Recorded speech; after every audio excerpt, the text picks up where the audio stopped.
6 বছর প্রেমের পর 2022 সালের 4 জানুয়ারি ব্যাংকার সনি পোদ্দারকে বিয়ে করেন ঢাকাই সিনেমার আলোচিত নায়িকা বিদ্যা সিনহা মিম।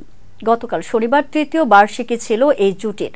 বিশেষ দিনটিকে স্মরণীয় রাখতে নিজের ভেরিফাইড ফেসবুক পেজে স্বামীর সঙ্গে কিছু ছবি শেয়ার করেছেন। সেখানে ক্যাপশনে জুড়ে দিয়েছেন শুভ বার্ষিকী, বিয়ের 3 বছর এবং ভালোবাসার 1 দশক। পথ চলা শুরুর পর থেকে এটি একটি সুন্দর যাত্রা ছিল। সেই ভিডিওর মন্তব্যের ঘরে অনেক ভক্ত তাদের শুভেচ্ছা জানিয়েছেন। সেখানে একজন লেখেন, একদম মাইন্ড ব্লোয়িং বললে চলে। আপনাদের জন্য অনেক অনেক শুভেচ্ছা এবং শুভকামনা রইল। সামনের দিনগুলোতে এভাবেই ভালো থাকেন, সুস্থ থাকেন। এর আগে প্রথম বিবাহ বার্ষিকীতে মিম স্ট্যাটাসে লিখেছিলেন, চোখের পলকেই কেটে গেল বিয়ের 1 বছর। যদিও 8 বছরের ভালোবাসা, কিন্তু মনে হয় এই তো সেদিন মাত্র দেখা হলো।